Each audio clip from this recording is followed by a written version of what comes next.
We just watched the trailer for The House. Ridiculous? Yes. Stupid? Probably. Funny? Maybe. That's right, baby. It's time for movie trailer trash. Enjoy. All right, so just like Charlie said, we watched the trailer for The House with Amy Poehler and Will Ferrell. I'm Bethany, by the way. I'm Charlie. And if this is your first time listening to Movie Trailer Trash, welcome. Welcome aboard the movie trailer Trash Express. You could have said train and there would have been an alliteration. That's too many T's. All right, so yes, Will Ferrell, Amy Poehler, and... Most importantly, Jason Mantzoukas. Wow. Over Will Ferrell and Amy Poehler. Uh-huh. I think he's going to be the funniest part of this movie by a lot. Maybe so, but if you're in a movie with Will Ferrell and Amy Poehler, you can never be most importantly. Hey, that's how they get to that point, you know? Is what? Is by being in movies is by with amazing overshadowing legends. That's how you get there. I guess, but you know what? I don't think he'll ever be the kind of legend they are. No offense. Well, yeah, huge fan. No, but like he's just like Will Ferrell. Will Ferrell's always the same ridiculous character. What's his name again? Jason Mantzoukas. And isn't he in that other podcast? How Did This Get Made? Yes. Okay, so big fan of his podcast. Big fan of The League. Yeah. And he's in that. Yeah, he is. He's also in Parks and Rec. Look, I'm a fan. I like him actually, Feinstein? I think, better as Dennis Feinstein than I like him in The League as Rafi. But we digress. So for those of you who didn't know, he's Dennis Feinstein. Yeah. And also, if you watch The League, he's Rafi. Rafi Bomb! So, yeah, he's a funny guy, but he's also known for being extremely over the top and eccentric. Which actually looks less like that in this one, even though That's he still true. has his crazy voice that he does. He has a unique voice. He looks less... And I think that makes him just automatically sound crazy. He looks like he actually, like, the consequences that happen matter to him. You know, in this. Yeah. Whereas, like, with Rafi, he's just, like, into whatever goes down. Yeah, nothing bothers Yeah. Rafi.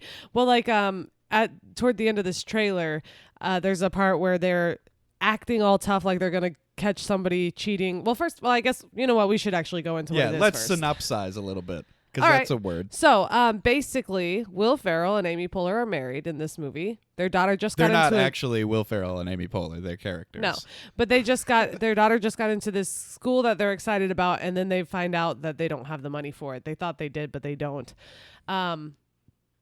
So yeah, this trailer actually didn't show that, but another trailer showed It was like Buckley. Is that a real place? no, I don't think so. Okay. Another trailer showed like somebody talking to them about their finances, and they were like, in that trailer, Will Ferrell was like, "It says we have $401,000," and she's like, "No, you have a 401k." I kind of like that So that's little funny. bit that they do throughout the thing. Apparently, is going to be that he can't doesn't do understand math. numbers. He Yeah. can't do math at all. Yeah, because anyway, so they're trying to figure out how can we pay for this, and basically Jason Mantzoukas comes in and says we could do an underground casino, and they're like, sure. He's like, I could make you the money for 4 years tuition in a month, and I guess they're desperate, so they do it, and hilarity ensues. Right.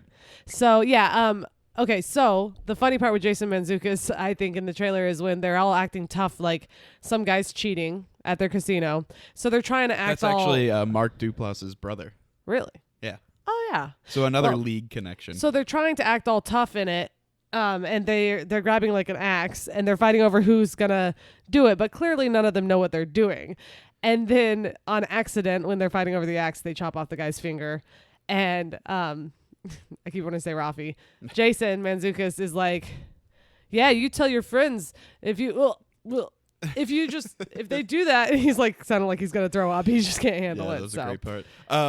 But I think that these movies have officially devolved entirely into let's just go have fun with all of our friends. Oh yeah, definitely. But in fairness, there are some great movies that do that.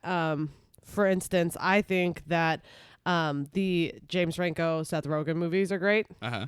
I think, Pineapple Express is hilarious. I thought that The Interview was really, really I did funny. too. And that's literally just them being buddies and being funny and doing their own thing. And they just did it because they thought it sounded like fun. I And bet.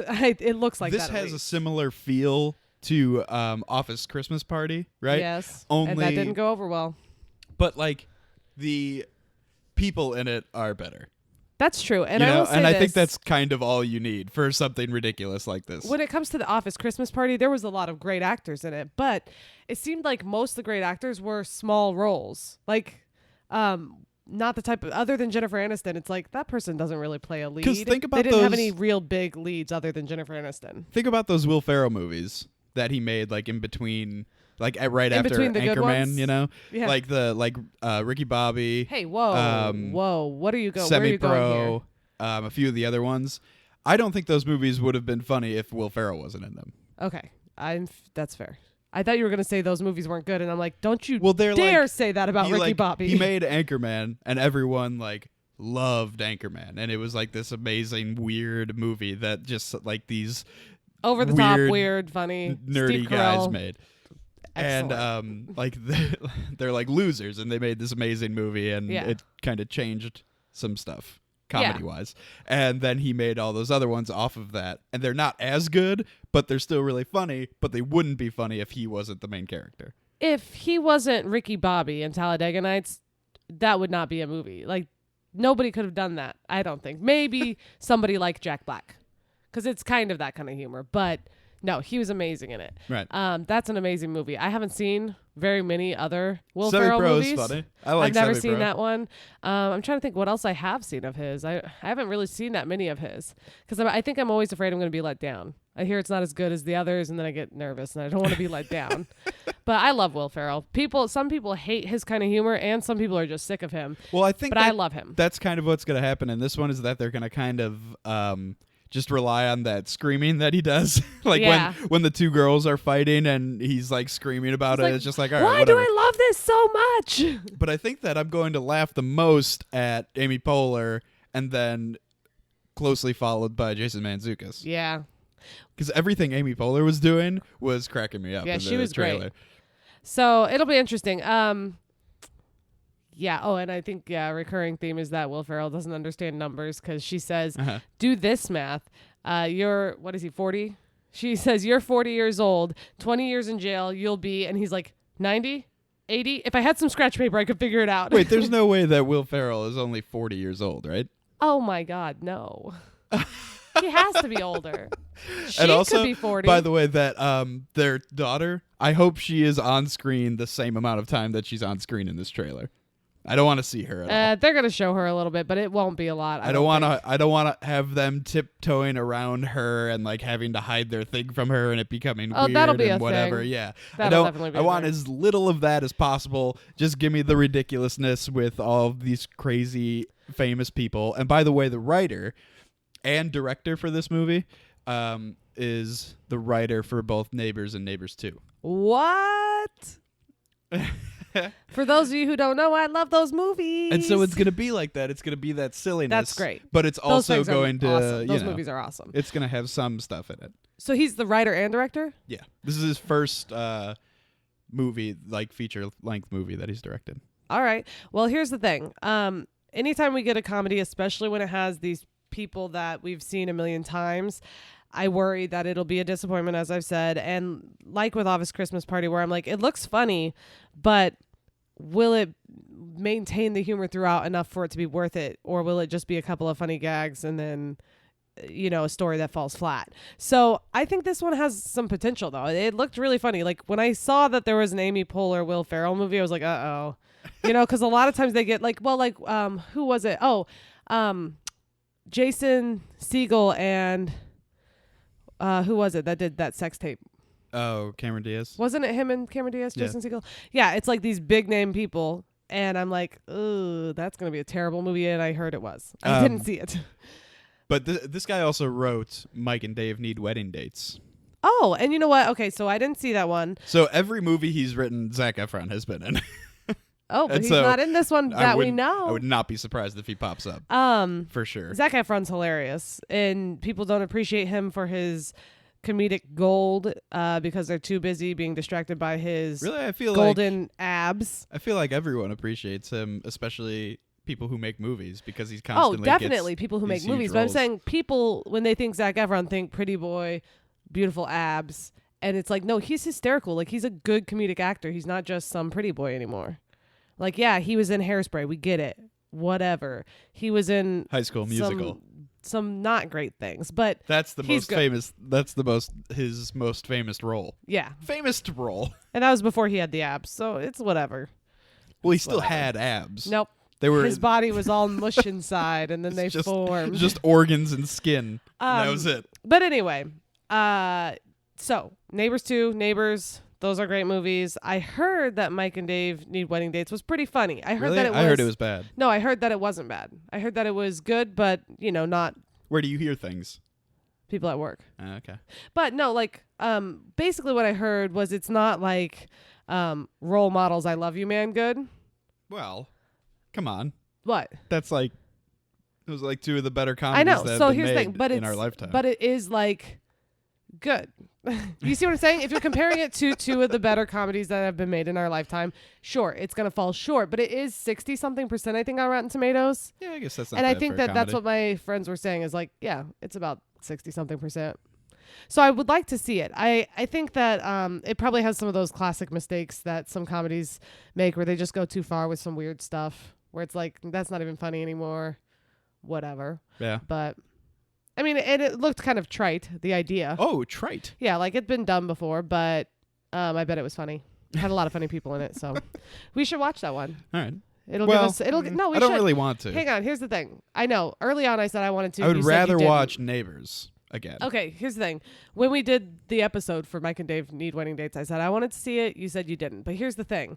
I think it would give us a better frame of reference when we're talking about comedies in the future, because there have not been a lot of great comedies in the last 5 years. And so it's a better one, and I think we should see it. I think just for posterity's sake. All right, well, let's move on to where, when, and how you're going to see this movie. Okay. Where? When? How? Are you going to see this movie? All right. So, I don't really know because I forgot to look up when this one comes out. But I think that if we're in a slow time period with movies when it comes out, then I would go see it in the theater, not on like opening night or anything. I'm not super excited about it, but I do think it has the potential to surprise me. Yeah. And that would be fun. That would be a good time. I would I would like to have that happen. So if it's not during any other large movie releases, go see it on a weekend with a like 10 friends. Yeah, that would be fun. I always forget to do that. When you're going to see a comedy, you should bring more friends. Bring as many I need to people do as you that. can bring. Like when we saw Neighbors 2, it was just you and me, and we were in one of the smaller theaters in Alamo. And I felt like we were the only two people laughing in the theater. And I was just kind of like, what is wrong with the rest of this theater? Because that's one of those things that, like, we always complain about opening night movies and about how people freak People are out and it rude ruins it for and- us. yeah. But with a comedy, it's kind of like, oh, everyone's laughing together Yeah. at all of the funny things we're that are sharing happening. this hilarity together Yeah, and so I would go see it on a weekend with some friends. with a bunch of friends. But if it is with some other stuff, I would wait till it's on like Netflix. Yeah. So I agree. I was hoping you knew when it was coming out. Like if it's sometime in the spring when there's not a lot going on. I can and look it up. You're kind of in a dead zone. I get it. I could see us going to see it too, especially because there's just those times during the year where you're like, there's nothing to do. We're bored. I want to go to the movie theaters. What's out there? And if this movie's the only good thing that's out there, it's definitely worth a watch, I think. It has a June 30th release date, Oh. which is right in the middle of like blockbuster. Yeah, that's kind of weird. season. I assumed it was going to be like May. However, that is kind of good. yeah, it kind of gives Because me it shows hope. that they believe in that- themselves. Well, yeah. Well, I think that they probably The just studio. believe in the star power of Will Well, Ferrell that's and Amy true. Poehler Good more than point. anything. But yeah, that would be good. But yeah, I mean, I could see going to see it in theater. So, where am I going to see it? I could see it going in theater, but I could also see just waiting. If people start talking it up and it's getting great reviews and stuff, then I could see myself being like, well, I don't want to wait. Right. A lot of times with movies like this where it looks like it has potential, but I'm not thrilled about it, I wait to see what people say. Because I don't want to be that person who misses out and hears all the spoilers or the jokes before it happens, Well, and here's the thing about movies right now, just in general, right? Like culture in general. Yeah. Right now. And this might just be for me. I know it's the case for you, but I think that it's kind of a trend that's happening right now that is I'm kind of getting tired of hyper realistic things. Yeah, I'm kind of getting tired of depressing movies with sad endings and people who don't find happiness and are always upset and whatever and all of that. I'm kind of getting tired of it, and I'm enjoying. So like we just watched the first John Wick so that we can go see the second one in theaters, and we watched it and we're just like, this is ridiculous, this is crazy, and would never happen, but we love it, and it was fun. It was interesting. We've been watching the Flash actors. TV show.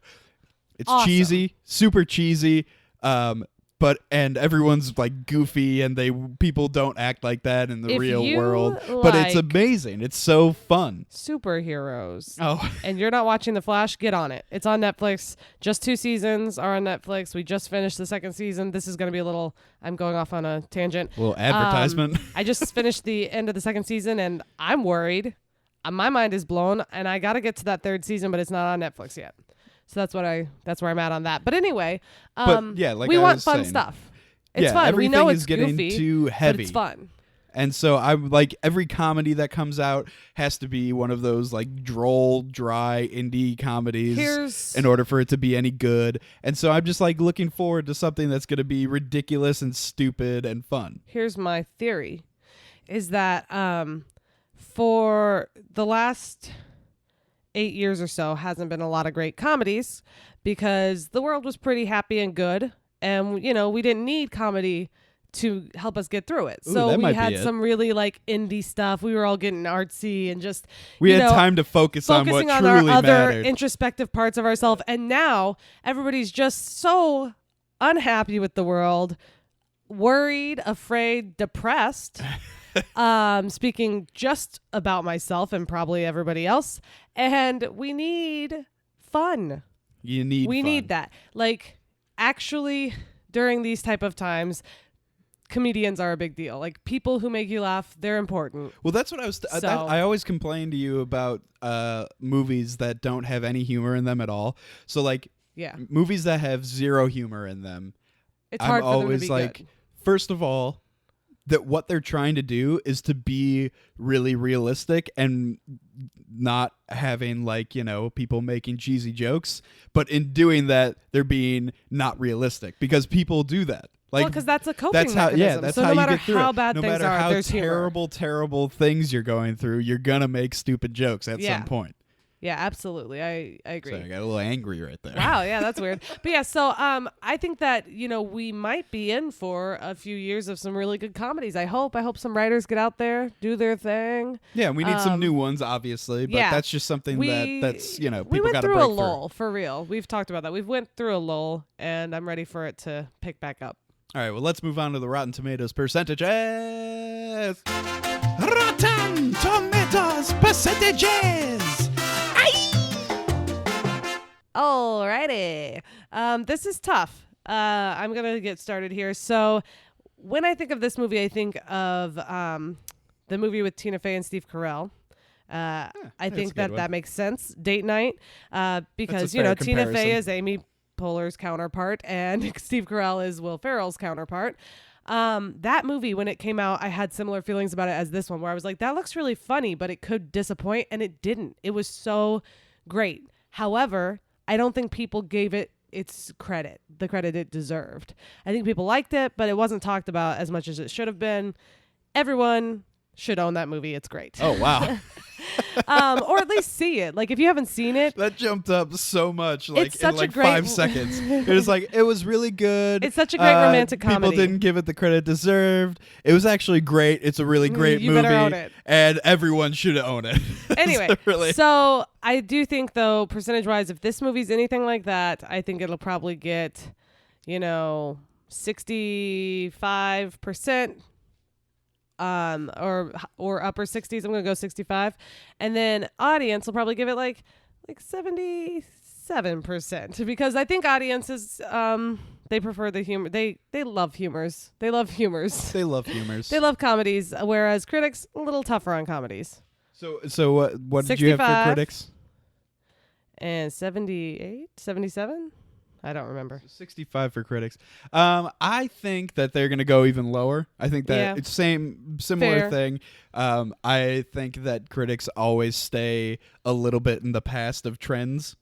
So, like, if we're moving towards more ridiculous things, I think that they will be in the serious things for longer, and so they'll judge movies based off of that. And like, so it was a little ridiculous. it's like, that's the point.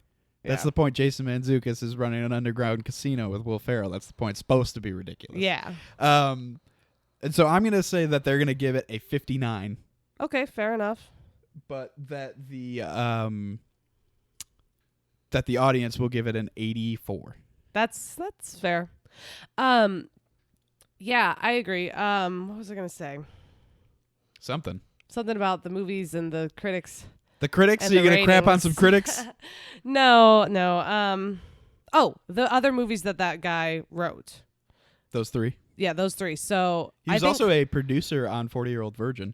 Oh, wow. I am like pretty positive that all of those movies got above 60%. I know that both Neighbors did. Yeah. Neighbors 1 got pretty high, like 70 Neighbors 2 something. was like 62, though. And then Neighbors 2 was like, but it was still above 60%. And that was ridiculous. And that was wrong, by the way. That's sexism. No, it's not. Yeah. It was just Oh, it's not as sequelism. funny when it's all girls being funny. It's funnier when it's guys talking about dicks. No, it's just the same thing again. No. That's It that's wasn't. It was what awesome. you gotta Okay. understand. We can't get into this right now. But it wasn't the same. I was surprised by how not the same it was. Oh. So anyway, those movies are great. If Mike and Dave Need Wedding Dates I'm sure that got above 60%. So I think that I am probably more correct than you and that it'll be above 60%. I think they're gonna be like, it's gonna have one of those like Will Ferrell's latest venture is just as ridiculous as he always is, or something dumb with like a bunch of different big words. They went and got their thesaurus and looked up some crazy. Like they looked up a weird word and then they looked it up in another language, and then looked up the translation of that word. Yeah. No, I hate when somebody's talking about. Well, really, I just hate when people use words that are ridiculous. I get it. You're educated. Good for you. Yeah. I'm educated too, but nobody knows what that word is. Yeah, I got done taught well also. Shut up. No, they know exactly what they're doing when a critic does this. Mm-hmm. Where I'm a writer, okay? For those of you who don't know, I write for a living. I look at the thesaurus. Pretty sure you say it every episode. I know. Well, I'm proud of myself. You know what? There's nothing wrong with that. But no, I look at a thesaurus all the time. I'm always on thesaurus.com. Typing away because it's sometimes hard to think of words. But dude, the words that some of these critics use, I've never seen that. I don't know this word. I shouldn't have to go to the dictionary to understand your little Rotten Tomatoes review about Mike and Will Dave Ferrell. Need Wedding Dates. I don't need you to tell me about. Oh, it's like Frasier Crane. We've been watching some Frasier recently. We've been watching some Frasier. Whatever. On Netflix. And there was this episode. We're going into it now, just real fast. There was this episode where Frasier was trying to figure out what was wrong with him, why women didn't like him. Oh boy, we're going into a full episode of Frasier. This is it. Synopsis. No. Okay, his brother and dad and Daphne were all giving him things about him, and he kept coming up with a better word for all of them, and it was hilarious. They're like, "You're pretentious," and he was like, "A little bit, whatever." He kept coming up with other words, fancier words. He's a human thesaurus, and he's annoying. Like that's super annoying, and that's how critics are. But not all of them. Some of you we're cool with. Yeah, good job, guys. Good job. Keep it going. Keep using real words that people use, and no. That's good. That's a good point to end on. If you are interested in seeing more episodes, you can always follow us on Twitter at MTT Podcast. You can go to our website, mttpodcast.com. You can do. Go to iTunes, subscribe on iTunes, leave ratings and reviews and such. Tell your friends, share this. Share our website with people, and also you can check us out on YouTube if that's your preferred method. Yeah, we're on there at Entertainment Buffet's page? Channel. Thank you. Shout out to Entertainment Buffet. Shout out. They have their own stuff too. Check them out, and we are glad to be here with you. So absolutely, we'll talk to you guys soon. Catch you on the flip flop. All right, bye guys.